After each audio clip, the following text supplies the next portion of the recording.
ቤተክርስቲያን እኮ ወንጌል አትሰብክም ሲል ሰምታችሁ ታውቃላችሁ? እርግጥ ነው አዎ፣ ስለመቤታችን ብዙ ቦታ ወንጌል ላይ ተጽፎ አታገኙ። ግን የተጻፈው ቀላል ነው። ተራ ቦታ ነው መሰለኝ ተጽፎ ያገኛችኋት መሰለኝ። ቤተልሔም ላይ እኮ ነው ያገኛችኋት ጌታ ጋር ማለት ነው። ቃና ዘገሊላ እኮ ነው ያገኛችኋት ከጌታ ጋር ማለት ነው። ቀራንዮ እኮ ነው ያገኛችኋት ከጌታ ጋር ማለት ነው። ከሙታን መካከል ሲነሳ እኮ ነው ያገኛችሁት ከእናቱ ጋር ማለት ነው። ሁሉም ቦታ ተጽፋ አልተገኘችም ማለት ተጽፋ የተገኘችበት ቦታ ቀላል ነው ማለት ነው። ስለ ጌታችን ስለ ኢየሱስ ክርስቶስ መሞት ስለ ስቅለት ብቻ እየጠበቅን የምናወራው ጉዳይ አይደለም። ስለሱ ከሙታን መካከል መነሳትም ትንሣኤን እየጠበቅንም ጭምር የምናስተምረው ትምህርት አይደለም። የአምላክን ሞቱንና ትንሣኤውን ግዴታ ስቅለትና ትንሣኤ እስኪመጣ ድረስ ሳንጠብቅ ዘወትር በቅዳሴያችን ሞቱን እንናገራለን፣ ትንሣኤውንም ዳግመኛ መምጣቱንም እንመሰክራለን። አንዳንዶቻችን ስለመቤታችን ቤተክርስቲያን ስታስተምር የሚመስለን እግረ መንገዳችንን ስለ ጌታ ስናወራ ስናስተምር ልንዘለው ማንችለው ርዕሰ ጉዳይ ስለሆነ ሳንወድ በግዳችን የምናወራው ትምህርት የሚመስለው ሰው አለ። አንዳንዶች ደግሞ ስለመቤታችን ቤተክርስቲያናችን ስታስተምርም ሆነ ቤተክርስቲያናችን ስለሷ ስትናገርም ክብሯ ገናንነቷ ያላትንም ነገርም ጭምር አጉልታ ማስተማሯ የወለደችውን የልጇን ክብር የሚሸፍነው የሚከልለውም ጭምር የሚመስለዋል። ያንተ ቤት እግዚአብሔርን ናግባ ብሎ ጠርቶ ለማስገባት የተዘጋጀ ነው ወይ? ጥቅሱም አለ። ያ ጥቅስ ትዛላችሁ ትንቢተ መጽሐፈ ኢያሱ ምዕራፍ 23 ቁጥር 15 ላይ ያለው እኔና ቤቴ ግን እናመልካለን። እውነት ታመልከዋለህ? እውነት ቤትህ እግዚአብሔርን ይገዛለታል? ሳሎንህ እንደ መኝታ ቤትህ እንደ ማድ ቤትህ እንደ ግቢህ ሁሉም በአንድ ስምረት የተስማማ እግዚአብሔር ስሙ የሚቀደስበት ቦታ ነው?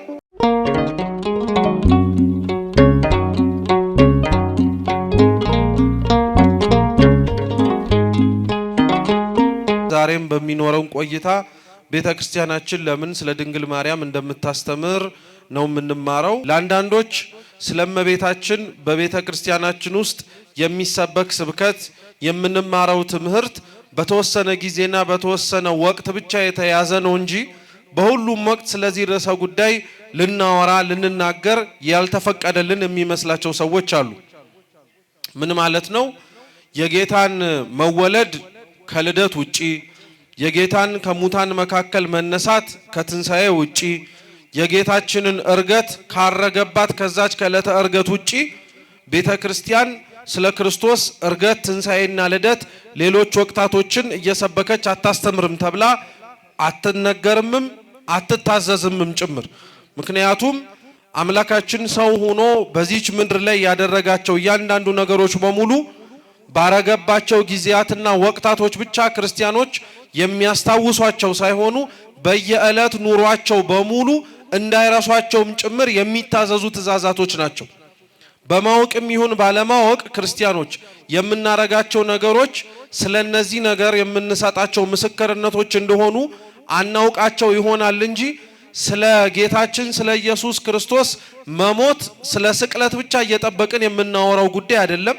ስለሱ ከሙታን መካከል መነሳትም ትንሣኤን እየጠበቅንም ጭምር የምናስተምረው ትምህርት አይደለም። ይህም በምን እናውቃለን ብትባሉ እያንዳንዱ ሰው ወደ ቅጽረ ቤተ ክርስቲያን ሲገባ ወይም ወደ ቤተ መቅደስ ገብቶ ለሥርዓት አምልኮ ለጸሎት ለትምህርት ሲሰበሰብ ወደ ቤተ ክርስቲያን ደጅ ሲገባ በመሬት እየወደቀ የግዝት በዓላት ሆነው ካልከለከሉት በቀር 3 ጊዜ መሬቱን በግንባሩ እያስነካ እንዲሰግድ ይታዘዛል።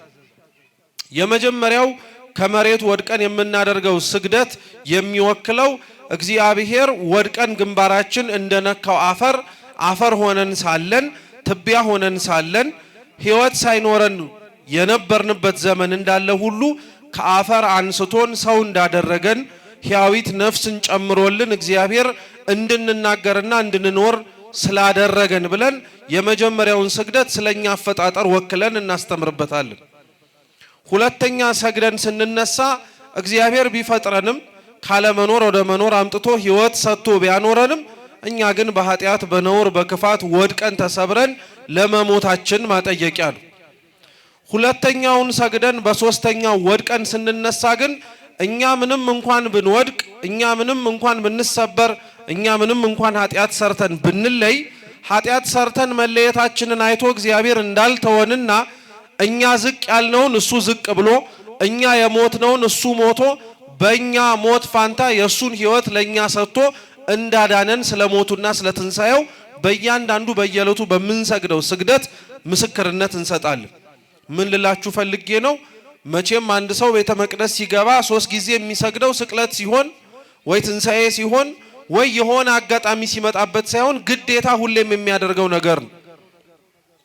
በዚህ ግዴታ በሚያደርገው በየዘወትር ስግደቱና በየዘወትር ወደ መሬት በሚያደርገው መንበርከክ ውስጥ ግን ከሚያቀርበው የአምልኮ ስግደት ባለፈ እግዚአብሔር እርሱን ለማድረግ ሲል እርሱን ለማትረፍም ጭምር ሲል የከፈለውንም ዋጋም ጭምር እንዲያስታውስ ቤተክርስቲያን በር ወይም ትምህርት አለያም ስርዓት አዘጋጅታለታለች። ስለዚህ ክርስቲያኖች የአምላክን ሰው የመሆን ስራውን በዓላቱን ጠብቀን እንደማናስታውሰው በየዕለቱ እንደምናስበው ሁሉ የአምላክን ሞቱንና ትንሣኤውን ግዴታ ስቅለትና ትንሣኤ እስኪመጣ ድረስ ሳንጠብቅ ዘወትር በቅዳሴያችን ሞቱን እንናገራለን፣ ትንሣኤውንም ዳግመኛ መምጣቱንም እንመሰክራለን ብለን እንደምንናገረው ሁሉ ስለ እመቤታችን ስለ ድንግል ማርያምም ቤተክርስቲያን ለማስተማር ፍልሰታን የምትጠብቅ ወይ የጽጌ ጾም የተባለውን የፈቃድን ጾም ከመስከረም 26 ጀምሮ ያለውን የምንጠብቅ አይደለም። ስለ እመቤታችን ዘወትር ቤተክርስቲያን ታስተምራለች። ይሄን ርዕሰ ጉዳይ ግን ከኛ ከቤተክርስቲያናችን ውስጥ ተቀምጦ ከሚማረው ሰው ጀምሮ እየሰማችሁኝ ነው፣ ውጭ እስካለው ሰው ግን ጠንቅቆ የማያውቀው ርዕሰ ጉዳይ ነው። ለምን መሰላችሁ? አንዳንዶቻችን ስለ እመቤታችን ቤተክርስቲያን ስታስተምር የሚመስለን እግረ መንገዳችንን ስለ ጌታ ስናወራ ስናስተምር ልንዘለው የማንችለው ርዕሰ ጉዳይ ስለሆነ ሳንወድ በግዳችን የምናወራው ትምህርት የሚመስለው ሰው አለ። አሁን ለምሳሌ ወደዚህ ቅጽረ ቤተክርስቲያን በገባችሁባቸው የአማራጭ በሮች ሁሉ ስትገቡ ወደዳችሁም ጠላችሁም የገባችሁት በምን አልፋችሁ? በበሩ ነው። ስለዚህ ቤተክርስቲያን እንዴት እንደገባችሁ ለሚጠይቃችሁ ሰው በሙሉ ወሬያችሁን የምትጀምሩት በምኑ በኩል ገባው ከማለት ነው፣ ከበሩ ነው። አንዳንድ ሰው ስለ ክርስቶስ ለማስተማር ሲል በቃ ማንሳት ሳይፈልግ መናገር ሳይፈልግ ግን መቼም በር አድርጎ የገባባት እሷን ስለሆነ ወደዚች ምድር ያለ ውዴታው በግዴታ ሆኖበት የሚያወራል። እኛ ስሙ ክርስቲያኖች ስለ እመቤታችን ለማስተማር ቤተክርስቲያን ስትቆም ግዴታ ሆኖባት አይደለም የምታወራው፣ ወዳ ደስ ተሰኝታ መናገር ስላለባትም ጭምር አምናና አውቃ ነው። እየሰማችሁ ነው?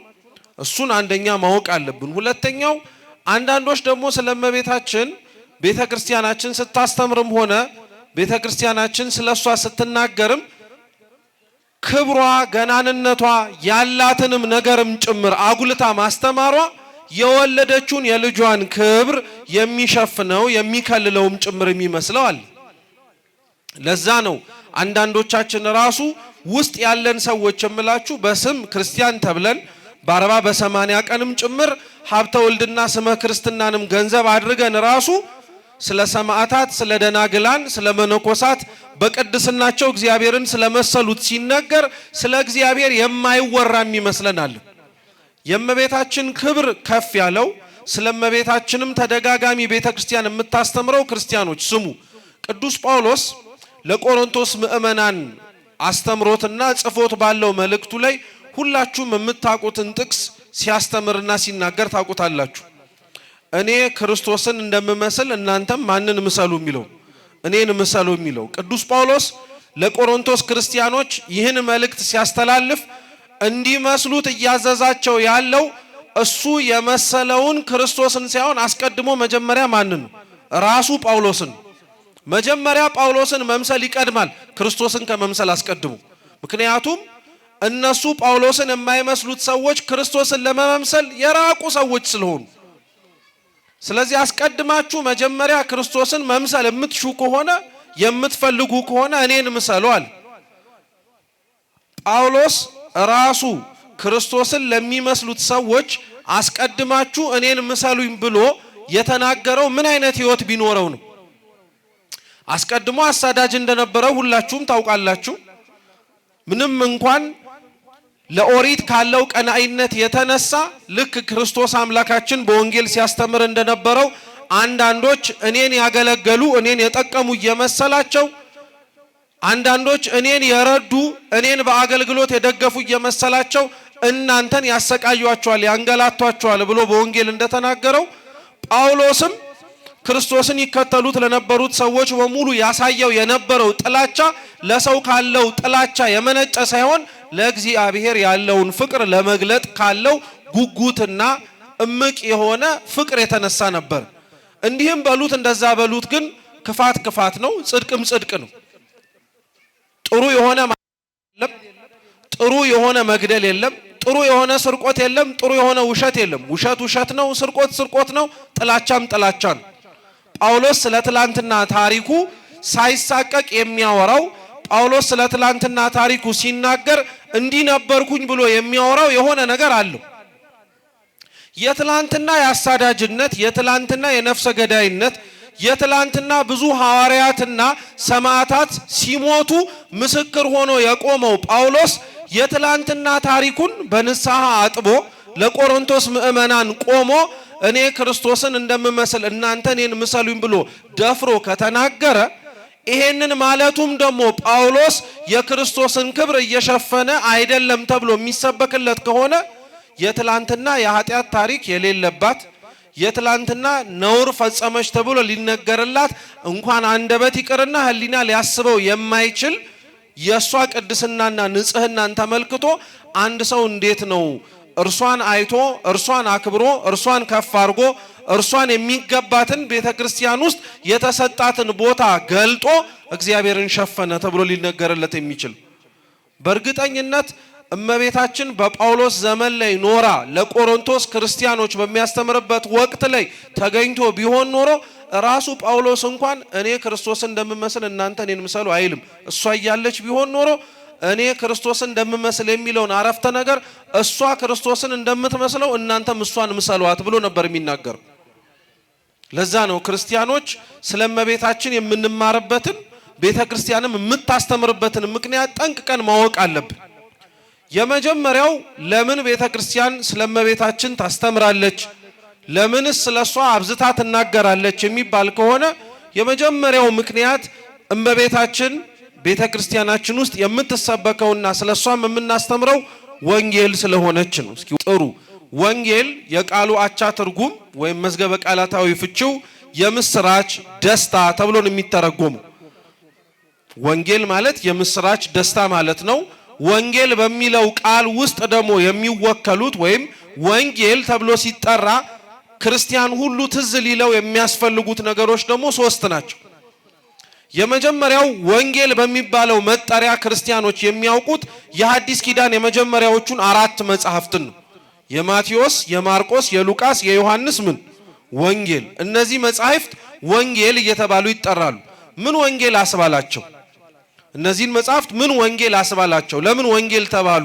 ለምን የምስራች ተብለው ተጠሩ ቢባል እነዚህ 4 መጽሐፍት በዋነኝነት የሚያወሩት የሚያስተምሩት ስለ አምላክ ሰው መሆን ነው። ለዚህች ምድር ከተሰበከላት ትልቅ ዜና፣ ለዚህች ምድር ከተነገረላት አዲስ ነገር እስካሁን ወደፊትም ጭምር ሊመጣ የማይችል አንድ የተደረገ ነገር ቢኖር የአምላክ ሰው የመሆን ነው። ከዚህ በላይ ትልቅ ተአምር ለዚህች ምድር ሊደረግላት አይችልም።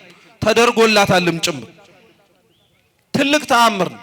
የአምላክ ሰው የመሆን ዜና ትልቅ ተአምር ነው። ትልቅ የምስራች ነው። ትልቅ ዜና ነው። እንደዚህ 4 መጽሐፍት ስለ አምላክ ሰው መሆን ነው የሚያወሩት። በዚህች በኖረባት በ33 ዓመት ቆይታ ውስጥ በመሬት ላይ በተለየ መልኩ እንዴት እንዳስተማረ የቃሉን ትምህርት የእጆቹን ተአምራት ያረጋቸውን ነገሮች በሙሉ ተጽፈው ይገኛሉ 4ቱ ወንጌላት ውስጥ። ስለዚህ መጀመሪያ ወንጌል የሚባለው እነዚህ 4 መጽሐፍት እንደሆነ እንዳትረሱ። እነዚህ 4 መጽሐፍት ውስጥ ወንጌላውያን ስለ ክርስቶስ የሚችሉትን ያክል ጽፈዋል። ሁሉንም አልጻፉም። የሚችሉትን ያክል ጻፉ የተባሉትን ግን ጽፈዋል። አንዳንድ ሞኝ የሆነ የዋ የሆነ ሰው ግን አለ ወንጌል ላይ ሁሉም ተጽፎ ያለቀለት ይመስልና ምንም ነገር ወንጌል ላይ ቢፈልግ የማያጣም ይመስለው። ወንጌላት እንኳን ሁሉን ነገር ስለ ክርስቶስ ጽፈው ሊያስቀምጡ ይቀርና እሱ ስላረጋቸው ተአምራት ራሱ ሙሉ በሙሉ ጽፈው አልጨረሱ። ይሄን በምን እናውቃለን ብትሉ ራሳቸው ወንጌላውያኑ እንደዛ ብለው ስለተናገሩ። ቅዱስ ዮሐንስ ወንጌላዊ በዮሐንስ ወንጌል ምዕራፍ 20 ቁጥር 30 ላይ በዮሐንስ ወንጌል ምዕራፍ 21 ላይ ሁለት ተመሳሳይ የሆኑ ሐሳቦችን ተናግሯል። እንደሱም ምንድናቸው? ጌታችን መድኃኒታችን ኢየሱስ ክርስቶስ ያደረጋቸው ብዙ ምልክቶች እንዳሉ ሁሉን በእያንዳንዱ ቢጻፉ ግን ለተጻፉት መጽሐፍት ራሱ ዓለም እንደማይበቃቸው መስክሮ ተናግሯል። እስኪ ምልክት በሉ። ምልክት ማለት በግዕዝ ተአምር ማለት ነው። ጌታ በመሬት ላይ ያረገው ተአምር ብዙ ነው። ሁሉ በእያንዳንዱ ቢጻፍ ለተጻፉት መጽሐፍት ራሱ ዓለም አይበቃቸውም ብሎ ተናገረ ማለት ዮሐንስ ተጽፎ የምታነቡት ተአምር ራሱ ፈጽሟቸዋል ተብሎ የተነገሩት ሁሉም አይደለም። ሁሉም ቢጻፍማ ለተጻፈው መጽሐፍት ራሱ ዓለም መሸከም አይችልም አለ። ራሱ ቅዱስ ዮሐንስ ደግሞ ምን አለ? ምንም እንኳን ሁሉም ተአምር ተጽፎ ተመዝግቦ ሊገኝ የማይችል ቢሆንም የተጻፈው ግን እርሱ ክርስቶስ ኢየሱስ እንደሆነ በስሙ ታምኑ ዘንድ ጽፈንላችኋል አለ። ስለዚህ ሁለት ነገር ልብ ብላችሁ ያዙልኝ። አንደኛ ሁሉም አልተጻፈም፣ ሁለተኛ የተጻፈው ግን ለማመን በቂ እንደሆነ ነው። እኒህን ሁለት ነገሮች ወንጌል ራሱ ስለ ራሱ ሲመሰክር እናገኘዋለን። ስለዚህ ወንጌላቱ ሁሉም ነገር የተጻፈበት አይደለም። አስፈላጊ ናቸው ተብለው የተናመነባቸው ነገሮች ያስፈልጋሉ ተብለው መቀመጥ ያለባቸው ነገሮች ግን ተጽፈው ተመዝግበው አግኝተናቸዋል። ይሄ ወንጌል ብለን የምንጠራው አራቱ መጽሐፍት የሐዲስ ኪዳን የመጀመሪያ መጽሐፍት ናቸው። ሌላው ስለ ወንጌል ማወቅ ያለባችሁ ነገር ወይም ማወቅ ያለብን ደግሞ ምንድነው? ወንጌላውያን ጸሐፊያኖቹ የተለያዩ ይሁን እንጂ የሚያወሩት ርዕሰ ጉዳያቸው ግን አንድ ነው። ማቴዎስም ማርቆስም ሉቃስም ዮሐንስም ስለ አምላክ ሰው መሆንና ይህ ሰው የሆነው አምላክ ደግሞ እኛን እንዴት እንዳዳነን ነው ዋነኛ ጉዳያቸው። ሌላው ውስጥ ለውስጥ የተጻፉት ታሪኮች እንደ አስፈላጊነታቸው የተጻፉት ለኛ ማስተማሪያና ተግሳጽ እንዲሆኑ ነው። ዋና ጉዳያቸው ግን ስለ አምላክ ሰው መሆን። ወንጌል የሚባለው መጀመሪያ አራቱ መጽሐፍ ነው። ሁለተኛው ወንጌል እየተባለ የሚጠራው ደግሞ ጌታችን ኢየሱስ ክርስቶስ ነው። ማን አልኳችሁ? ጥሩ። ከቤተ ክርስቲያን ውጪ ያለ ሰው እንዲህ ሲል ሰምታችሁ ታውቃላችሁ? ቤተ ክርስቲያን እኮ ወንጌል አትሰብክም ሲል ሰምታችሁ ታውቃላችሁ? ወይ ሲባል ሰምታችሁ አታውቁ? እንዴት ያለ ሰፈር ነው ደግሞ! በጣም የሚታወቅ በየዕለት ተዕለቱ በሚባል ደረጃ የቤተ ክርስቲያን የሚቀርባት ቋሚ ክስ ቢኖር ቤተ ክርስቲያን ምን አትሰብክም። መቼም ወንጌል ሲባል መጽሐፉ እንዳልሆነ ግልጽ ነው። መጽሐፉን ከየት አምጥተውት ራሱ እሷን ይከሷታል። ወንጌል አትሰብክም ሲባል ወንጌል ተብሎ የተጠራው ማን ነው? ክርስቶስ ነው። ግን ወንጌልን ክርስቶስ አድርገው እነሱ ለክስ ስላቀረቡት አይደለም ወንጌል ክርስቶስ የሆነው። በነገራችን ላይ ወንጌልን ክርስቶስ እንደሆነ የነገረን መጀመሪያ ራሱ ገብርኤል ነው። ለመጀመሪያ ጊዜ ወንጌልን ለመስበክ ሲመጣ የሰማነው እሱን ነው። ወንጌል ብሎ ክርስቶስን ሲጠራውም ለመጀመሪያ ጊዜ የሰማነው እሱን። ስሙንም ኢየሱስ ትየዋለሽ ብሎ ከመናገሩ በፊት አስቀድሞ ለእመቤታችን ብስራትን ሊያበስራት የመጣው ያ መልአክ እመቤታችን ወልዳ በነበረበት በቤተልሔም አውራጃዎች ላይ ትዝ የሚላችሁ ከሆነ በዙሪያው ላይ እየጠበቁ የነበሩ እረኞች እንደነበሩ መጽሐፋችን ይናገራል። እና ለነዚህ እረኞች የእግዚአብሔር መልአክም ተገልጦላቸው ምንድን ያላቸው? እነሆ የምስራች ልነግራችሁ መጣው አለ። እስኪ እነሆ በሉ። ምን ልነግራችሁ መጣው? የምስራች ማለት ምን ማለት ነው? ይሄ ከረሳችሁት ማለት በጣም ከንቱ ነው። እስካሁን የመጣ ነው ጉዞ ማለት ነው። የምስራች ማለት ምን ማለት ነው? ወንጌል ማለት እኮ ነው። ዙሪያው ላይ ለነበሩት እረኞች እነሆ የምስራች ልነግራችሁ መጥቻለሁ አለ። ምስራች ማለት ምን ማለት ነው? ወንጌል። መች ተጻፈ ወንጌል? የት የተጻፈ ወንጌል አለ? ገና ማቴዎስ፣ ማርቆስ፣ ሉቃስ፣ ዮሐንስ መች ተመረጡ? መች መንፈስ ቅዱስ ወረደላቸው? መች ብዕራቸውን አንስተው ስለ አምላክ ሰው መሆን መጻፍና ማስተማር ጀመሩ? አልተጀመረም። እነሆ የምስራች ግን ልነግራችሁ መጣሁ አለ ገብርኤል። አላቆመም ደግሞ ዛሬ በዳዊት ሀገር መድህን እርሱ ኢየሱስ ክርስቶስ ምን ተደርጎላችኋል አለ? ተወልዶላችኋል አለ። ምስራች እያለ የተናገረው ወንጌል ነው ብሎ የሰበከው የማንን መወለድ ነው? የክርስቶስን መወለድ ነው። ስለዚህ ወንጌል እየተባለ የሚጠራው ራሱ ክርስቶስ እንደሆነ መጽሐፋችን የማቴዎስ ወንጌል ምዕራፍ 2 የሚነግር። ስለዚህ ወንጌል እየተባለ የሚጠራው እንዳትረሱ፣ አንደኛ መጽሐፉ ነው፣ ሁለተኛ ጌታ ነው አለ። ሶስተኛው ብዙ ጊዜ ላይ ወንጌል ተብላ ስትጠራ አንሰማም እንጂ ወንጌል ተብላ የምትጠራው ደግሞ ድንግል ማርያም ናት። እመቤታችን ወንጌል የሚያስብላት ነገር ምን መሰላችሁ? እንግዲህ ወንጌል ወይም መጽሐፉ ማለት ነው ስለ ጌታችን ስለ ኢየሱስ ክርስቶስ በዋነኝነት የ3 ዓመት ጉዞ ነው የሚያወራው። ወንጌል በነገራችን ላይ ስናነበው አላስተዋልነው ይሆናል እንጂ ከአንዱ ምዕራፍ አንዱ ምዕራፍ እንኳን በጣም ሰፊ የሆኑ የምዕራፍ ልዩነቶች አሉ፣ የዓመታት ማለት ነው። ምሳሌ ልስጣችሁ። የማቴዎስ ወንጌል ምዕራፍ 3 ስለ ክርስቶስ ጥምቀት ነው የሚያወራው። በ30 ዘመኑ በዮሐንስ እጅ ይጠመቅ ዘንድ ወደ ዮርዳኖስ እንደወረደ በስንት ዓመቱ? በ30 ዓመቱ። የማቴዎስ ወንጌል ምዕራፍ 3 ነው የምላችሁ። ማቴዎስ ወንጌል ምዕራፍ 2 ላይ ስትሄዱ ደግሞ ክርስቶስ ተወልዶ ሊሰደድ እንደሆነ ነው የሚናገሩ። ክርስቶስ ታሪኩን ወደፊት የመስከረም ከገባ በኋላ ስለ ስደት ስንማር ትማሩታላችሁ በእርግጠኝነት። የተሰደደው ብቻ በአጭሩ በ2 ዓመቱ ነው። ከነበረበት ከኢየሩሳሌም ገሊላ ወጥቶ ወደ ግብጽ በረሃ መሄድ የጀመረው ክርስቶስ በ2 ዓመቱ ነው። ማቴዎስ ወንጌል ምዕራፍ 2 ስለ ክርስቶስ ልደትና ስደት ይናገርና የማቴዎስ ወንጌል ምዕራፍ 3 ግን ስለ ጥምቀቱ ነው የሚያወራው በ30 ዓመቱ ብሎ። በምዕራፍ 2 እና በምዕራፍ 3 ብቻ የ28 ዓመት ታሪክ ልዩነት አለ። የስንት ዓመት አልኳችሁ? የ28። ላስተዋለው ሰው በ30 ዓመቱ ተጠመቀ ብሎ ቀድሞ በነበረው ምዕራፍ ግን ተሰደደ እያለ ነው። ቢያንስ የ28 ዓመት ሰፊ ዓመት ልዩነት በምዕራፍ 2 እና በምዕራፍ 3 መካከል አለ። በዛ ዘመን ጸሐፊያን አልነበሩ። ዮሴፍ ጸሐፊ ነው የሚል ማንም የለም። ሰሎሜ ጸሐፊ ናት የሚል ማንም የለም። ከአምላክ ከመሰደዱ ጋር ከእናቱ ጋር አብረው የተሰደዱ እንደሆነ እናውቃለን እንጂ ወንጌላውያን ሳይመጡ ስለሱ አብረውት የቆዩትን የ3 ዓመት ታሪክ አንስተው መጻፍ ሳይጀምሩ ይሄንን የ28 ዓመት ታሪክ እነሱ ገና ሳይመጡ ያየች የተመለከተች አንድ የአይን ምስክር እስከ መጨረሻው ድረስ የነበረች እሷ እንደሆነች እንዳትረሱ።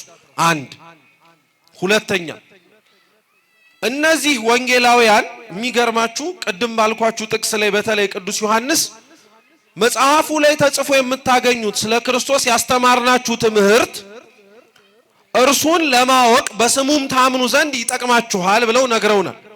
3 ዓመት የጻፉት መጽሐፍ 3 ዓመት ጌታ ከዋለበት ውለው ካደረበት አድረው የጻፉት መጽሐፍ አንብበነው ክርስቶስን እንድናውቀው ተረድተነው አምላካችን ኢየሱስ ክርስቶስ ነው ብለን እንድንመሰክር እነሱ በ3 ዓመት ያወቁት አምላካቸው ከረዳቸው እነሱ ገና ሳይመጡ 30 ዓመት ቀድማ ያወቀችውን ድንግል ማርያምን ገልጦ ታሪኳን ማንበብ እንዴት ክርስቶስን እንዳናውቀው ሊጋርደን ይችላል?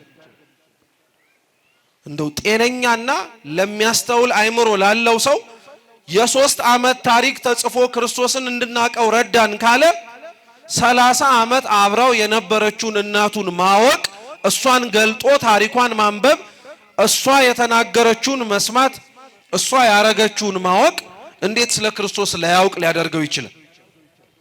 ስለዚህ መጀመሪያ ማወቅ ያለባችሁ ክርስቲያኖች ለምን ስለመቤታችን ቤተክርስቲያን ታስተምራለች ተብላችሁ ብትጠየቁ እርሷ ወንጌል ስለሆነች እርሷን ማወቅ ልጇን ማወቅ ስለሆነ ነው የምትሉት። ማወቅ በሉ ማንን ማወቅ ነው? ልጇን ማወቅ ነው። ስለሷ በደንብ ማወቅ፣ ስለሷ በደንብ መረዳት፣ ስለሷ በደንብ ለማወቅ መሞከር ልጇን ማወቅ ነው። ይሄ እንደው ወቅቱ አልፎ ተገናኘን እንጂ በየዕለቱ በአጽዋማቱ ወቅት ላይ ሲነበብ ሲተረጎም የምትሰሙት የውዳሴ ማርያም የቅዳሴ ማርያም ትምህርት በሙሉ ስሙ ቅዳሴ ማርያም ውዳሴ ማርያም ይሁን እንጂ አብዛኛው ትኩረቱ አድርጎ የሚናገራቸው ሐሳቦች ግን ስለ አምላክ ሰው መሆን። እንደውም የሚገርም ነገር ልንገራችሁ። ቅዳሴ ማርያም ስሙ ቅዳሴ ማርያም ይባላል እንጂ በጣም የምስጢረ ሥላሴ ትምህርት መጽሐፍ እንደሆነ ታውቃላችሁ። ስሙ ቅዳሴ ማርያም ይባላል እንጂ ስለ አምላክ ሰው መሆን ስለ ምስጢረ ሥጋዌ የሚያወራ መጽሐፍ እንደሆነ ታውቃላችሁ። ስሙ እኮ የእሷ ነው። ታሪኩ የሚናገረው ስለ እርሷ ነው። እርሷን በማወቅ ሂደት ውስጥ ግን ይበልጥ ጠልቀን አውቀ ነው የምንረዳውና የምናውቀው ግን ስለሱ ነው። ለዛ እኮ ነው አባ ሕርያቆስ ልቡናዬ በጎ ነገርን አወጣ ብሎ ስለ እርሷ ስለ ማርያም ምስጋና ማመስገን ጀምሮ መሃል ላይ ግን የመሰወሪያውን ድንኳን ልገልጠው እንደማልችል አውቃለሁ አምናለሁ ብሎ ደግሞ ወደ አላዋቂነቱ የተመለሰው። አላዋቂነቱን ራሱ ያወቀው ስለሷ ማወቅ ሲጀምር ነው። አለመረዳቱን ራሱ ያወቀው ከሱ በላይ ልትረዳ የምትችል እናቱ እንዳለች ሲያውቅ ነው። ስለዚህ መጀመሪያ ማወቅ ያለብን ለምን ስለመቤታችን እንማራለን ቤተክርስቲያን ታስተምራለች ተብላችሁ ብትጠየቁ ክርስቲያኖች እርሷ ወንጌል ስለሆነች ነው። ስለሷ ማወቅ ስለርሱ እንድናውቅ ስለሚረዳን ነው። ሁለተኛው ለምን ስለመቤታችን ቤተክርስቲያን ታስተምራለች ብለን ስንጠየቅ የምንሰጠው መልስ ደግሞ ሐዋርያት ስላስተማሩን እና ስለጻፉልን ነው። እስኪ ሐዋርያት በሉ።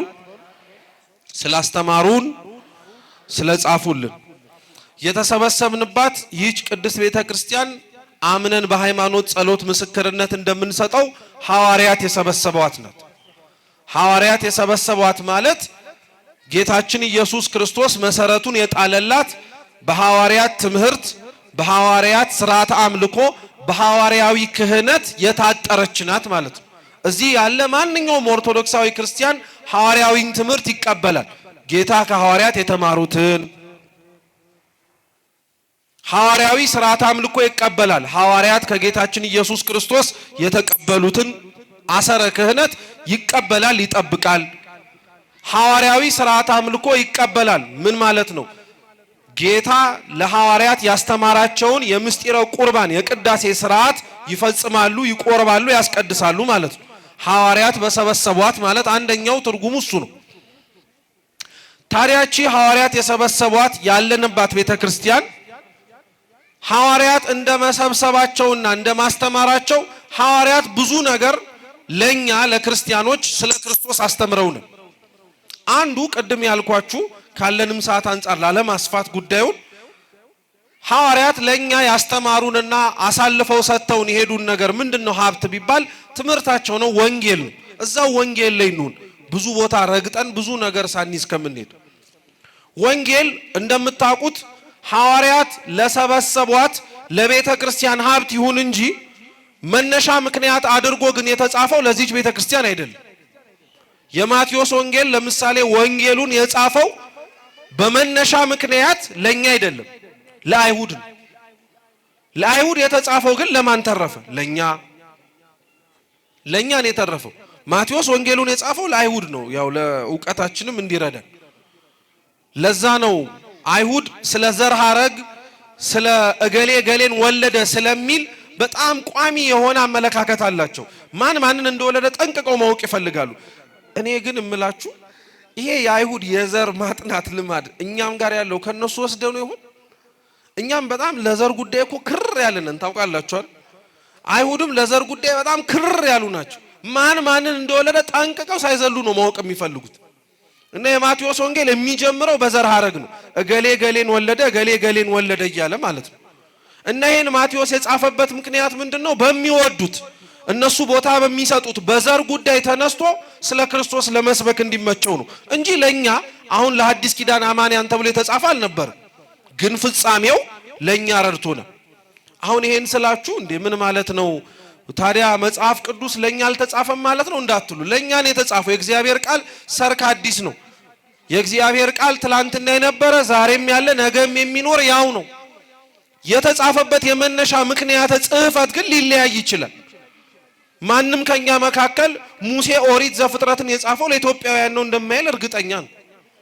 ዘጸአትም እንደዚሁ፣ ዘሁልቅ፣ ዘሌዋውያንም ሌሎቹ ሁሉም የመጽሐፍ ቅዱስ መጽሐፍት በሙሉ ምክንያተ ጽሕፈት የመነሻ ምክንያት አላቸው።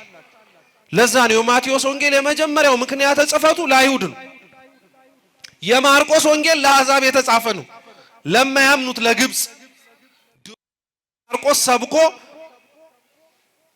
ካለማመን ወደ ማመን ከመመለሳቸው በፊት የነበሩት ግብፃውያን ማመን እንዲችሉ በቅዱስ ማርቆስ መንበርለት ላይ ለጸናችሁ ለግብፅ ሰዎች የተጻፈ ነበር። የሉቃስ ወንጌል የተጻፈው ለግለሰብ ነው። አምላክን ይወዳል ተብሎ ለሚጠራ ቴዎፍሎስ ተብሎ ለሚጠራ ሰው፣ የሐዋርያት ሥራም የተጻፈው ለዛው ሰው ነው። ግን አሁን ይሄ ለገሌን የተጻፈው ተብሎ ማንም ሰው አላነበውም አይልም። መነሻ ምክንያቱ ያ ይሁን እንጂ መዳረሻው ለኛ ስለሆነ፣ እየሰማችሁኝ ነው? መነሻው ለዛ ይሁን እንጂ መዳረሻው ለኛ ነው። ምን ልላችሁ ፈልጌ የመሰላችሁ ክርስቲያኖች፣ እያንዳንዱ ወንጌላውያን ወንጌላቸውን በሚጽፉበት ጊዜ ላይ ዋነኛ ጉዳያቸው ክርስቶስ ይሁን እንጂ ስለ ክርስቶስ አብረው የሚያጠነጥኑ የሌሎች ሰዎች ታሪክ ግን መጽሐፍ ቅዱስ ላይ ተጽፎ ታገኛላችሁ። ለምሳሌ ከወንጌላት ሁሉ የከበረ ወንጌል ነው የሚባለው የዮሐንስ ወንጌል ነው። የዮሐንስ ወንጌል ከሁሉም ወንጌላት የከበረ ነው። ቅዱስ ዮሐንስ አፈወርቅ እንዲያውም የዮሐንስ ወንጌል ማለት ለመጽሐፍ ቅዱስ እንቁ ነው ይላል እና ሲመስለው ራሱ መጽሐፍ በጥቅሉ ጭንቅላት ነው ይላል። መጽሐፍ ቅዱስ ጭንቅላት ነው ይላል። ወንጌል ዘውድ ነው ይላል። የዮሐንስ ወንጌል ደግሞ ዘውዱ ላይ ያለው ፈርጥ እንቁ ነው፣ ማጌጫው ማብሪያው ማለት ነው። እና የዮሐንስ ወንጌል ስለ አምላክ ሰው መሆን ቀዳማዊነት በጻፈበት ልክ በዛው ልክ ደግሞ ስለ ሌሎች ጉዳዮችም ጽፏል። ለምሳሌ የዮሐንስ ወንጌል 38 ዓመት ሙሉ ተኝቶ አልጋው ላይ ሲማቅቅ ስለነበር አንድ መጻጉዕ ስለሚባል ድዊ በሽተኛ ጽፏል። አሁን የመጻጉዕ ታሪክ የዮሐንስ ወንጌል ላይ መጻፍ ለምን አስፈለገ? ካልጠፋ ሰው ለውም የመጻጉዕ ታሪክ የተጻፈው ግን መጻጉዕ ቢያንስ ታሪኩ የተበላሸ ስለሆነ እኛም ደግሞ የመጻጉዕን ታሪክ ሰምተን እኛም ካለንበት ደዌ መዳን እንደምንችል ፍንጭ ለመስጠት አይደለም። ስሙ በደንብ። የመጻጉዕ ታሪክ የተጻፈበት ዋነኛው ዓላማው መጻጉዕ ምዕራፍ 5 ላይ ተኝቶ ከነበረበት አልጋው በጸበል ድናለሁ ብሎ እግዚአብሔር በቃሉ ያዳነው ሰው እንደሆነ እንናስታውስ ሳይሆን የዮሐንስ ወንጌል ምዕራፍ 18 እና 19 ላይ ክርስቶስ ወደ ሐና ወደ ቀያፋ እየተመላለሰ ሌሊት ፍርድ ታቶ ባመሸበት በዛ ምሽት ላይ እንዴት ለሊቀ ካህኑ እንዲያርገት መልስለታለህ ብሎ ያዳነውን እጆች በጥፍ የመታ ሰው ስለሆነ ነው። የመጻጉዕ ታሪክ የተጻፈው ዛሬ አምነነው ነገ ለምንከዳው ሰዎች መወቃቀሻ እንዲሆን። የመጻጉዕ ታሪክ ግን ብቻ አይደለም የዮሐንስ ወንጌል ላይ ያለው የአልዓዛርና የቤተሰቡ ታሪክም አለ። ለምን ስንት ቤተሰብ እያለ ስለነሱ ብቻ መጻፍ አስፈለገ? ጉዳዩ ስለ ሁሉም ቤተሰብ መጻፍ አይደለም፣ ማስተማሪያ እንዲሆን። ስለ አልዓዛርና ስለ ቤተሰቡ የተጻፈው ክርስቶስ ያርፍበት ዘንድ እኮ ብዙ ማረፊያ ነበረው፣ ብዙ ወዳጅ ነበረው። እንደው ሌላ ወዳጅ እንኳን ቢጠፋ 12 ሐዋርያት እኮ አሉ። ጥለውት የመጡበት ቤት እንኳን እኮ ለማረፊያ ብለው መመለስ ይችላሉ። ኧረ ተውት፣ እሱም ይቅር። ክርስቶስ ታስታውሱ ከሆነ የሉቃስ ወንጌል ምዕራፍ 2 ላይ በትንሽነት እድሜው ወይም ልጅ በነበረበት ጊዜ ላይ ከመቤታችን ጠፍቶ ቤተ መቅደስ ተገኝቶ ነበር እና እኔና አባት እኮ ተጨነቅን፣ የት ጠፍተህ ነው ሲል ብላ መቤታችን ለክርስቶስ ስትነግረው ምን ነበር ያላት? ይሄ አባቴ ቤት ነው ያላት። እንደው ሌላ ማረፊያ እንኳን ቢጠፋ የራሱ ቤተ መቅደስ አለ ልላችሁ። ስለ ቤተ መቅደሱ ስለሚያርፍባቸው ብዙ ሰዎች ታሪክ መጻፍ እየቻለ ለምን ስለ አልዓዛርና ስለ ቤተሰቡስ መጻፍ አስፈለገ? ልብ ብላችሁ ስሙ አደራችሁ። ወንጌል ላይ ስለ እነዚህ ሰዎች የተጻፈበት ዋነኛው ምክንያት እግዚአብሔር ያርፍበት ዘንድ የመረጠው ቦታ ቤተ መቅደስ ብቻ ሳይሆን የእናንተንም ቤት እንደሆነ እንድታውቁት ነው። የእናንተ ቤት የዚህ ቤተ መቅደስ ንጽህና ሊኖረው ያስፈልጋል። አያርገው እንጂ የእያንዳንዱ የክርስቲያን ቤት ዘመን ከፍቶ ቤተ መቅደስ ተዘግቶ ሁላችንም እንደነበርንበት እንደ ዘመነ ሰማዕታት ስደት ላይ ብንወጣ ወገን እንዳትሳሳት፣ መሰዊያውን ይዘን የምንመጣው አንተ ቤት ነው። ቅዱስ ቁርባኑን ለማሳረግ ካህናት የሚገኙት አንተ ቤት ነው። እያንዳንዱ የክርስቲያን ቤት ቤተ ክርስቲያን ስለሆነ ግን ተመልከት፣ የአልዓዛር እና የማርታ የማርያም ቤት ታሪክ የተጻፈው ያንተ ቤት ጌታን ለማስተናገድ ብቁ ነው ወይ ብለን እንድትጠይቅ። ያንተ ቤት እግዚአብሔርን ናግባ ብሎ ጠርቶ ለማስገባት የተዘጋጀ ነው ወይ? ጥቅሱም አለ። ያ ጥቅስ ትዝ አላችሁ? ትንቢተ መጽሐፈ ኢያሱ ምዕራፍ 23 ቁጥር 15 ላይ ያለው እኔና ቤቴ ግን ማን እናመልካለን? እውነት ታመልከዋለህ? እውነት ቤትህ እግዚአብሔርን ይገዛለታል? ሳሎንህ እንደ መኝታ ቤትህ፣ እንደ ማድ ቤትህ፣ እንደ ግቢህ ሁሉም በአንድ ስምረት የተስማማ እግዚአብሔር ስሙ የሚቀደስበት ቦታ ነው? አንዳንዶቻችን እኮ ሳሎን የማንሰራው ቤት መኝታ ቤት የምንሰራው ኃጢአት አለ። ስለዚህ አንተ ቤት ለይቶ ወይ ሳሎኑ ብቻ ነው ቅድስና ያለው። እያንዳንዱ ታሪክ ለዓላማ ነው የተጻፈው። ሁሉም ይሄን የዮሐንስን ወንጌል ምሳሌ አነሳውላችሁ እንጂ ማርቆስም እንዲሁ የጻፈው ታሪክ አለ፣ ሉቃስም እንዲሁ የጻፈው አለ፣ ማቴዎስም የጻፈው አለ። ስለዚህ ወንጌላውያኑ ዋነኛ የትኩረት አቅጣጫቸው ክርስቶስ ሆኖ ሳለ ለምንድነው ስለሌላ ጉዳዮች የሚያስተምሩት? ለምን ስለሌላ ጉዳይ ጻፉ? የጻፉበት ምክንያት ስለ ክርስቶስ ሐሳባችንን ለመስረቅ ለመሸፈን ሌላ ጉዳዮችን ለመናገር አይደለም። ወንጌላት የተጻፉበት ዓላማው ስለ ክርስቶስ ይሁን እንጂ አንባቢዎቹ እኛ ነን። ብዙ ሐሳብ ያለው ሐሳቡን ሰብስቦ ለማንበብ እንኳን የራሱን ታሪክ ውስጥ ፈልጎ ቢያጣው የሚያቆም ሰው ነው የሚያነበው። ለዛ ነው ቅዱስ ኤፍሬም ሶርያዊ ምን ይላል መሰላችሁ? እጃችሁ ላይ ያለው መጽሐፍ ቅዱስ ላይ ተጽፎ የምታገኙት ታሪክ የአቤልና የቃየል አይደለም፣ የአዳምና ሔዋን ብቻ አይደለም፣ ስምህን ብትለውጠው የራስ ታሪክ ነው ይላል። እግዚአብሔር በገነት ያጠፉትን የመጀመሪያዎቹን ፍጥረታት አዳም ወዴት ነህ ብሎ የጠየቀው ይላል ቅዱስ ኤፍሬም ሶርያዊ አንተን ፈልጎ ነው እንጂ አዳምንማ ካገኘው እኮ ቆየ። አዳምን እኮ ካወጣው ከሳቱ ቆየ። ልቡ እንደተከዘ እንዳዘነ መዳን እንደሚፈልግ አውቆ ካወጣው ቆየ። አሁንም አዳም ወዴት ነህ የሚለው ያንተን ስም ለውጠህ ወዴት እንደሆንክ እንድታቀው። ስለ መጻጉም የተጻፈው ስለ ታመመ በሽተኛ አይደለም፣ ለአንተው ነው ታመህ ለተኛው በኃጢአት ላይ። ስለ አልዓዛርና ስለ ቤተሰቡ የተጻፈው ስለ እነሱ አይደለም፣ ለአንተው ነው ቤትህን የእግዚአብሔር ቤት እንድታረግለት ለሚናፍቀው። እንደዛ ስትመለከቱት ወንጌላት በዋነኝነት አቅጣጫቸው እኛን ወደ ክርስቶስ ስቦ ለማቅረብ ነው። እኒህ ወንጌላት ላይ ታዲያ ስለ እነዚህ ጉዳዮች ተጽፎ እንደምናገኘው ሁሉ በእያንዳንዱ ቦታዎች ላይ በየሁሉም ባይሆንም በእያንዳንዱ ቦታዎች ላይ ደግሞ ስለማን ተጽፎ ታገኛላችሁ ብትባሉ ስለእመቤታችን። አንዳንዶቻችን በጣም ቅር ይለናል። በተለይ ስለሷ ተኮር የሆኑ ጥያቄዎች በሚነሱባቸው መድረኮች ሁሉ እልህ አስጨራሽ የሆነ ክርክር ውስጥ ይገባና እስኪ መጽሐፍ ቅዱስ ላይ ያሳየኝ የሚባል ነገር ሲመጣ ምን አለ በተጻፈና በተገላገል እንላለን። ክርስቲያኖች ወንጌል በደንብ ጠንቅቀን ማወቅ ያለብን ነገር መረዳትም ጭምር ያለብን ስለ መጽሐፉ ምን መሰላችሁ? እንኳን ስለ እናቱ በመላት ሊጽፍ ቀርቶ ቅድም ብያችኋለሁ፣ ስለ ባለቤት ራሱ በሙሉ አልጻፈውም። ጽፈውን የምናገኘውንና ተመዝግቦልን የምናገኛቸው ነገሮች ግን በቂ ናቸው። አሁን በጣም የሚገርመኝ ለኔ ልንገራችሁ። እርግጥ ነው አዎ ስለ እመቤታችን ብዙ ቦታ ወንጌል ላይ ተጽፎ አታገኙ። ግን የተጻፈው ቀላል ነው። ተራ ቦታ ነው መሰለኝ ተጽፎ ያገኛችኋት መሰለኝ። ቤተልሔም ላይ እኮ ነው ያገኛችኋት ጌታ ጋር ማለት ነው። ቃና ዘገሊላ እኮ ነው ያገኛችኋት ከጌታ ጋር ማለት ነው። ቀራንዮ እኮ ነው ያገኛችኋት ከጌታ ጋር ማለት ነው። ከሙታን መካከል ሲነሳ እኮ ነው ያገኛችሁት ከእናቱ ጋር ማለት ነው። ሁሉም ቦታ ተጽፋ አልተገኘችም ማለት ተጽፋ የተገኘችበት ቦታ ቀላል ነው ማለት ነው? አይደለም። ትልቅ ቦታዎች ላይ ነው ተጽፋ ያገኘናት። ሲቀጥልስ ስለሷ ብዙ ነገር ተጽፎ አናገኝም? አዎ አናገኝም፣ እናውቃለን። ግን ያለ ምክንያት ነው አይደለም።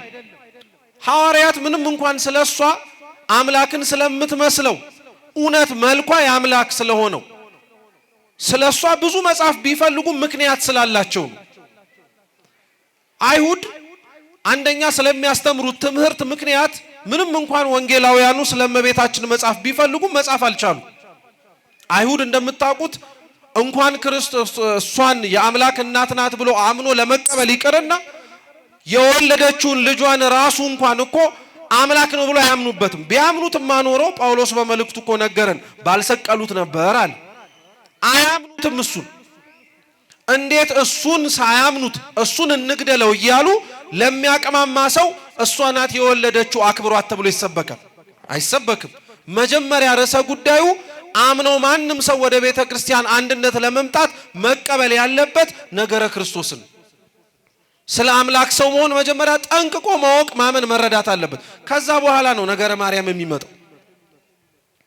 ለዛ ነው አበውም ሲናገሩ ነገረ ማርያም የነገረ ክርስቶስ ልጅ ነው የሚሉት። ሰው ነገረ ክርስቶስ ስለ አምላክ ሰው መሆን ከገባው በኋላ እናቱን እንዴት ማክበር እንዳለበት ጠንቅቆ ያውቋል። ዛሬ ውጪ ሆኖ ስለሷ የሚያገሳው አፉን እያዳለጠው ሁሉ የሚናገረው ክፉ ሰው በሙሉ ንቋት እንዳይመስል መጀመሪያ ልጇም ስላልገባው ቢገባውም አሱ ኖሮ እንዴት ሊንቃት ይችላል እንዴ? ትዝ አላችሁ ልበ አምላክ ቅዱስ ዳዊት በመዝሙሩ እኮ ምን ብሎ ተናግሮ ነበር መሰላችሁ? እግሩ በቆመበት ስፍራ ሁሉ ምን እናረጋለን አለ።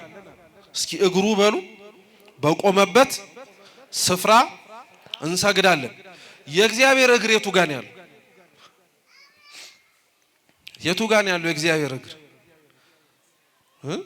ሰማይ ዙፋኑ ነው፣ ምድርስ የምኑ መረገጫ ነው? እሺ እግሩ የት አለ ታዲያ? አረ በለው እየመለስኩላችሁም እየተጠይቃችሁ መራተው ሰማይ ምኑ ነው አልኳችሁ? ዙፋኑ ነው። ምድርም የምኑ መረገጫ ናት? እሺ እግሩ የት ነው ያለው? በሁሉም ቦታ ነው እግዚአብሔር ያለው ለማለት ነው። ግን ዳዊት ያለውን እስኪ እውነት በተመስጦ አድንቁት፣ በደንብ አድርጋችሁ አሰላስሉት እስኪ። እግሩ በቆመበት ስፍራ እንሰግዳለን አለ። የእግዚአብሔር እግር የእግዚአብሔር የሌለበት ቦታ እንደሌለ እኮ እናውቃለን። ግን እግሩ የቆመበት ቦታ በተለየ መልኩ ቢባል አንደኛ መቅደሱ ነው። እግሩ በቆመበት ስፍራ እንሰግዳለን ማለት እሱ ባለበት በመቅደሱ ስፍራ እንንበረከካለን አለ። እግሩ ካለበት ቦታ እግሩ ላለበት ቤተ መቅደስ ተንበርክኮ እንዴት ነው እግሩን ለነሳበት ማህፀን ሰው የማይሰግድ? ታዲያ እውነት ሰው እመቤታችንን ካለማወቅ የተነሳ ይመስላችኋል ሌላ ነገር የሚያወራው? ልጇን ካለማወቅ ነው እንጂ ልጇን ቢያውቀው ኖሮ እሷን አያቃላትም ነበር።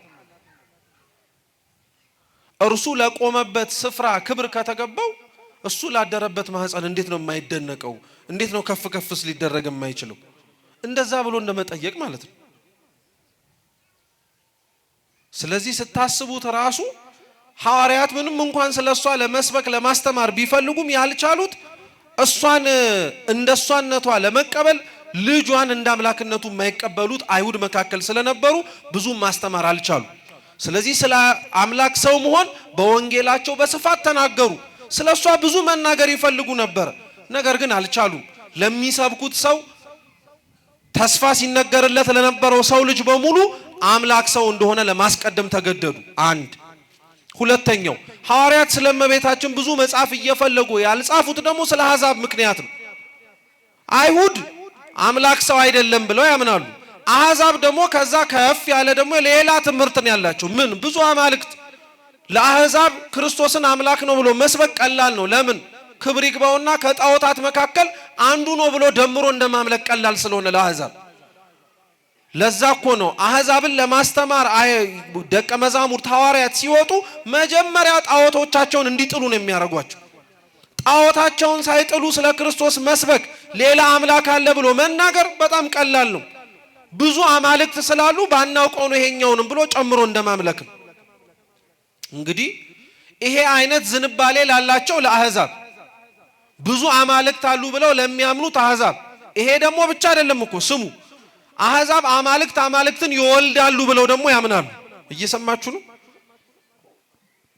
አማልክትን ይወልዳሉ። ልክ ወንድና ሴት በጋብቻ ሌላ ልጅ ይወልዳሉ እንደሚባለው አሕዛብ የማያምኑት የጥንት ሰዎች አማልክትን ይወልዳሉ ብለው ያምኑ ነበር።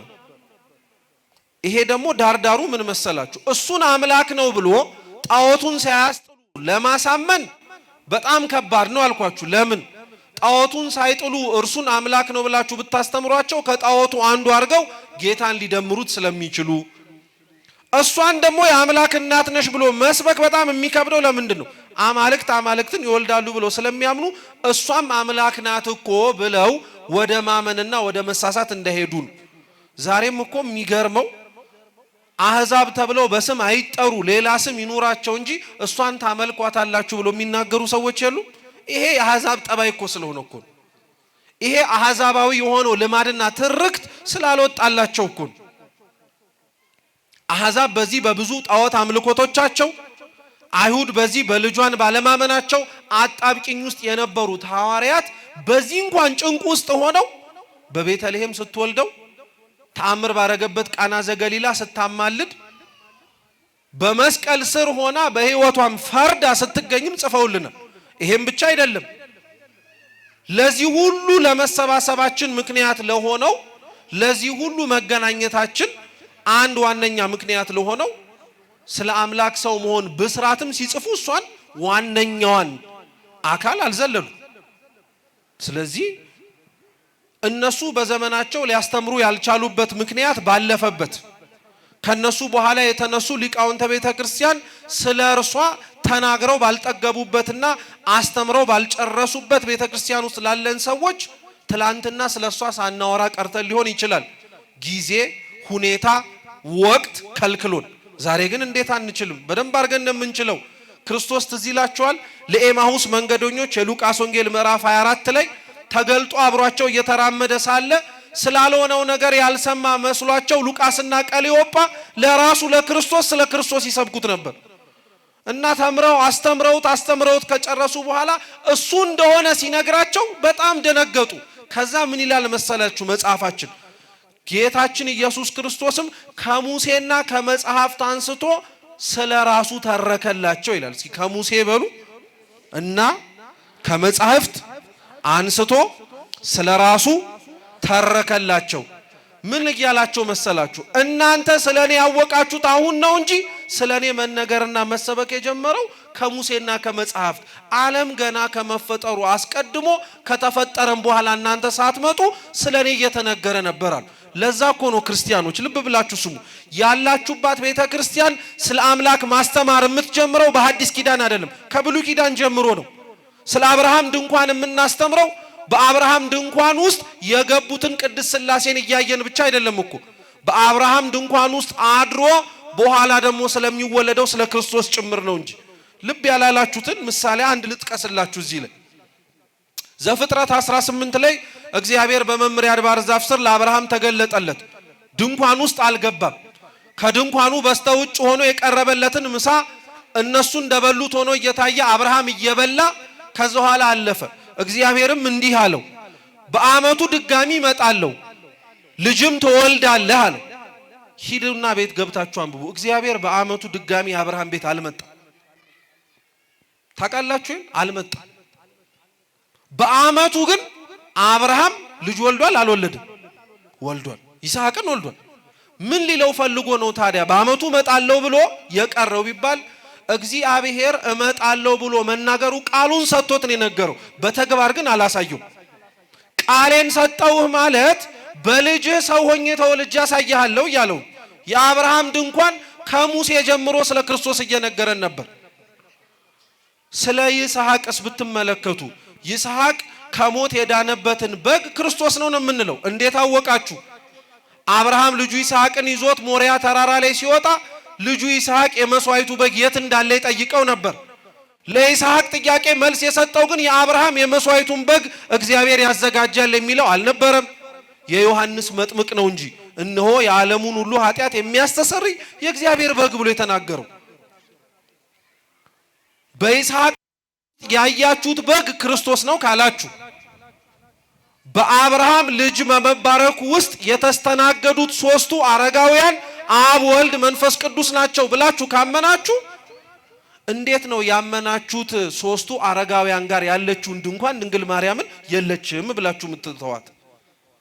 እንዴት ነው ይስሐቅ የዳነበት በግ ላይ የተጠቀለለበትን ዕፀ ሳቤቅ የወጣበትን ህቱም ግንድ የለችም ብላችሁ የምትክዱት? አይደለም። ስለ ክርስቶስ ሙሴና መጽሐፍት አስቀድመው መናገር ከጀመሩ ስለ እመቤታችንም ማስተማር ቤተክርስቲያን የጀመረችው ሐዲስ ኪዳን ላይ አይደለም፣ ዓለማት ከመፈጠራቸው አስቀድሞ ነው። ከተፈጠሩም በኋላ በመናገኛቸው ህብረ ምሳሌያቶች በሙሉ እግዚአብሔር አርጎታል። እንዴት? ትንቢተ አሞጽ ምዕራፍ 3 ቁጥር 7 ላይ ነግሮናል። እግዚአብሔር ለባሪያዎቹ ለነቢያት ምንም ሳይናገር አንዳች አያደርግ። እንደሚያድነን ሲነግረን ስለሷ ነግሮናል። እሱን በፈለጋችሁበት ቦታ በሙሉ እሷን ታገኟታላችሁ። ስለዚህ ሐዋርያት ጽፈውልናል። ከነሱ በፊት የነበሩት ጸሐፊያን አስተምረውናል። ስለእመቤታችን ስለዚህ ምክንያት እናስተምራለን። ሌላኛው ስለእመቤታችን የምናስተምርበት ምክንያት እየሰማችሁኝ ነው? ወንጌል ስለሆነች ብያችኋለሁ። ሌላ ምን ስለሆነች ነው ያልኳችሁ? ስለሷ ማወቅ ስለማን የበለጠ እንድናውቅ ያደርገናል? ስለ ልጇ። ሶስተኛው አሁን ያልኳችሁ ሐዋርያት ምን ስላረጉ? ስለ ጻፉና ስላስተማሩ።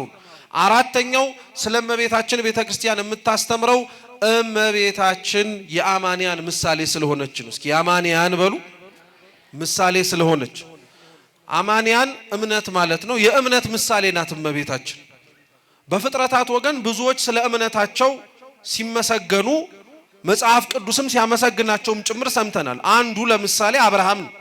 አብርሃም አመነ እምነቱም ጽድቅ ሆኖ ተቆጠረለት ብሎ ቅዱስ ጳውሎስ የዕብራውያን መልእክቱ ምዕራፍ 11 ላይ ቅዱስ ያዕቆብ እንኳን በመልእክቱ ተደጋጋሚ እያነሳ አስመስግኖታል። እምነት በጣም ትልቅ ነገር ነው። እግዚአብሔር ከእያንዳንዱ ክርስቲያን የሚፈልገው ነው። ስራን ብቻ አይፈልግም፣ እምነትንም ብቻ አይፈልግም። እምነትንም ስራንም ነው እግዚአብሔር የሚፈልገው ከእያንዳንዱ ሰው።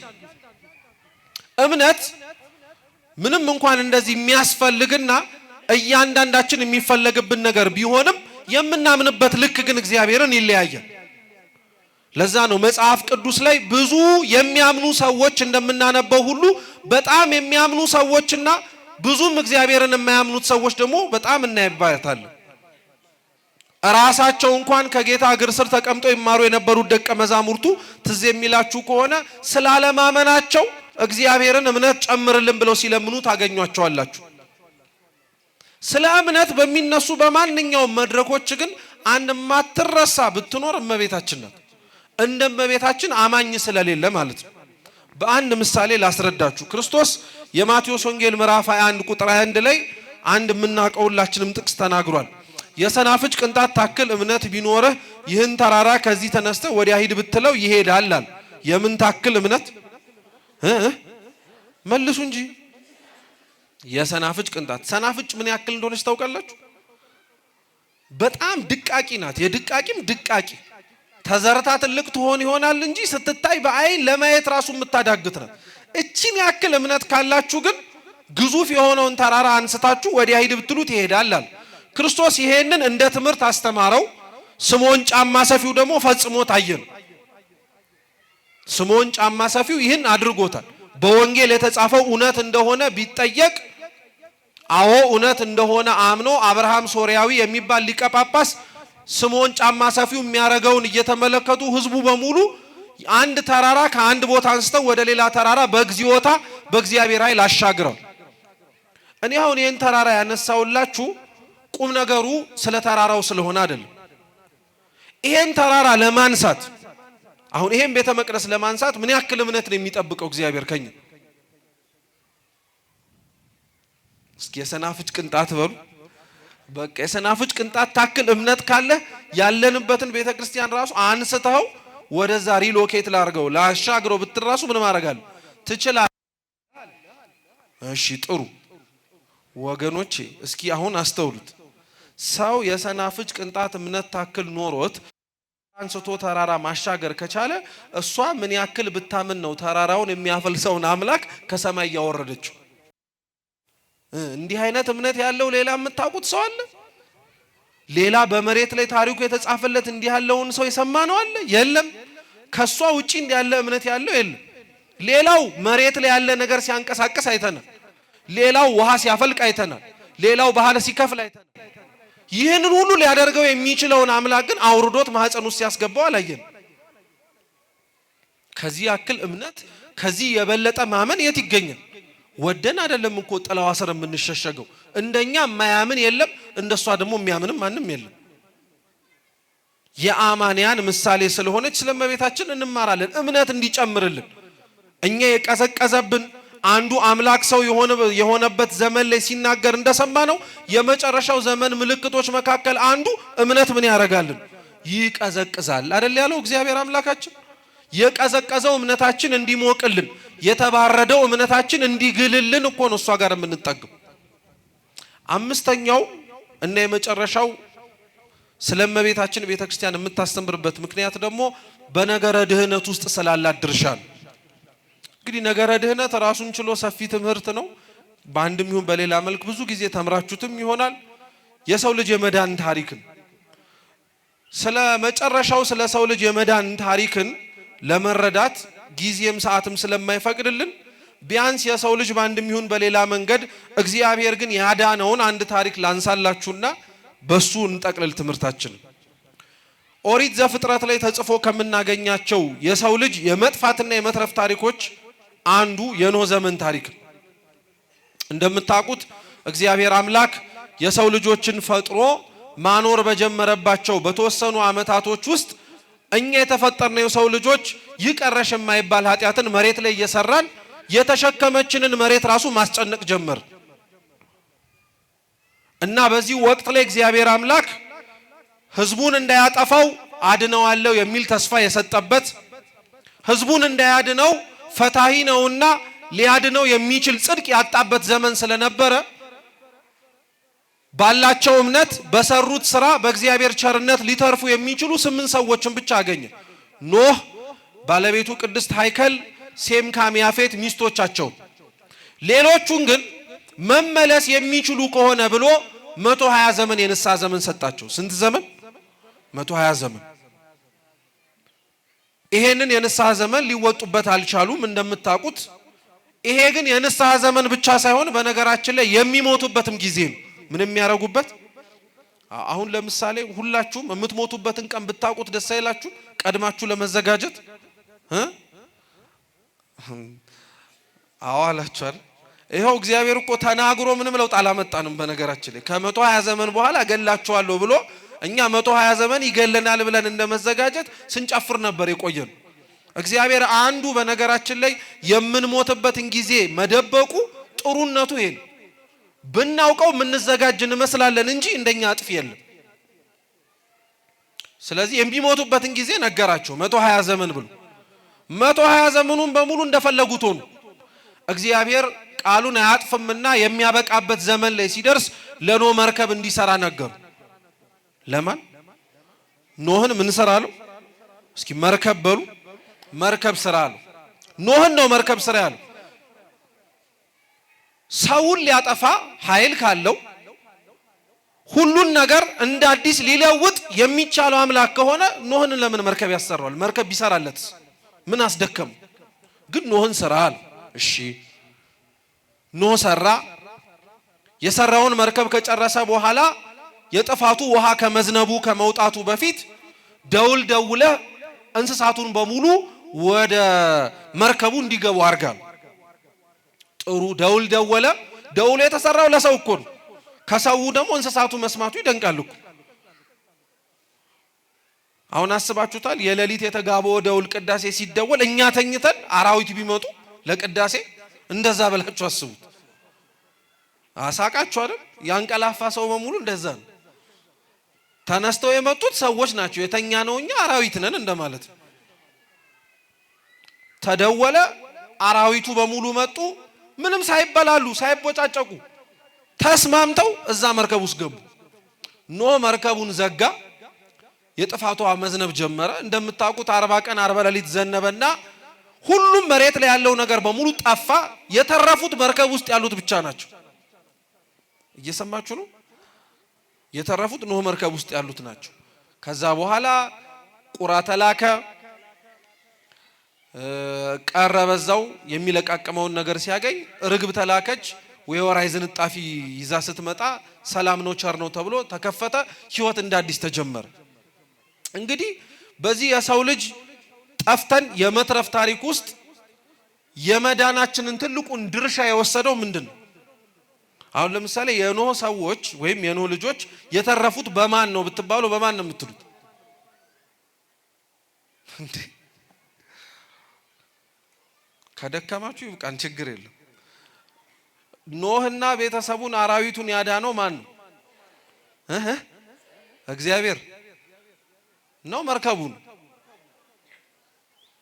ቶሎ በሉ መልሱ እንጂ መርከቡ ነው እግዚአብሔር ነው? እግዚአብሔር ነው። ስለዚህ መርከቡ የለም ማለት ነው አለ። ስለዚህ ያዳናቸው ማን ነው? አንዱን በሏ። መርከቡ ነው ያዳናቸው ማን ነው? እግዚአብሔር ነው። መርከቡ ምንም ስራ የለው አለው። ምን አረገ? ከለላቸው አይደል እንዳይመታቸው። ስለዚህ መከለሉስ ማዳን አይደለም እንዴ? ከውሃው አይደለም? እሺ እንደዛስ ከሆነ አሁን ጸሎት ስትጸልዩ መስቀል አዳኛችን ነው ትላላችሁ አይደል? እሺ ያዳናችሁ ማን ነው? መስቀሉ ነው፣ የተሰቀለው ጌታ ነው። ስለዚህ እንጨቱ ዋጋ የለውም ማለት ነው። ተው ታዲያ እያስተዋላችሁ መልሱ እንጂ ያዳነን እግዚአብሔር ነው። ሲያድነን ምክንያት አድርጎ የተጠቀመበት ግን ምኑን ነው? መርከቡን ነው። መርከቡ ምክንያት ነው። አንድ ሰው ስለ ኖህ መትረፍ ሲያወራ፣ ስለ ኖህ መዳን ሲናገር፣ ስለ ህይወት መቀጠል ሲያወራ ስለ እግዚአብሔር ኖህን መርከብ ስራ ብሎ እንደሚናገረው እግዚአብሔር እንዳዘዘው እንደሚያስተምረው ሁሉ ስለ መትረፉ ሲናገር ግን መርከቡን ዘሎ ማውራት አይችልም። አብሮ ስለምኑ ይናገራል? ስለ መርከቡ ያወራል። ስለ መዳኑ ስለ ኖህ ምክንያት ሲናገር መርከቡ አይረሳም ማለት ነው። እሱን አንድ ብላችሁ ያዙልኝ። ሁለተኛ ይሄንን መርከብ የሰራው ኖህ ነው ወይስ እግዚአብሔር? እንዴ እናንተ ታሪኩን ስትሰሙት ዘሉታላችሁ። የሰራው ኖህ ነው እግዚአብሔር ነው? ጥሩ። ይሄንን መርከብ እግዚአብሔር መስራት ሲችል ግን ያሰራው ማን ነው? መርከቢቱ ድንግል ማርያም ናት። እሱ ራሱ ከሰማይ ሊያወርዳት ሲችል ኖህ በተባሉ በእናት በአባቷ በኩል ግን እንድትወለድ አረጋት። ሰው እንድትሆን ማለት ነው። መመኪያ ዘውድህ እንድትሆንልን ስተርፍ በኖህ ዘመን ያዳነኝ እግዚአብሔር ነው። ግን ምክንያት አድርጎ የተጠቀመው እንድተርፍ ውሃው እንዳይነካኝ የከለለኝ በምኑ ነው አልክ? በመርከቡ። ታዲያ ያዳነህ እግዚአብሔር ነው። እንድትድን ምክንያት አድርጎ የጠለለ ግን መርከብ ሆና ማረፊያ እንድትሆነው በመረጣት በማን ነው? በሷ ነው። ጥሩ።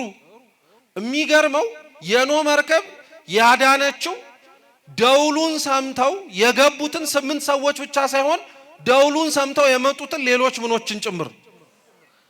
እመቤታችን አታሳዝንም ታዲያ? የምታማልደው አምናሃት እንዲህ ተሰብስበህ እልል ለምትልላት ሰው በሙሉ አይደለም፣ ጠልቷት ለሚነክሳት ላውሬም ጭምር ሸፍነውም ጭምር እንዲማር ትለምናለች። ፍቅሯን በልባችን ያሳድርብን፣ የሰማነውን በልቡናችን ሰሌዳ ይጻፍልን።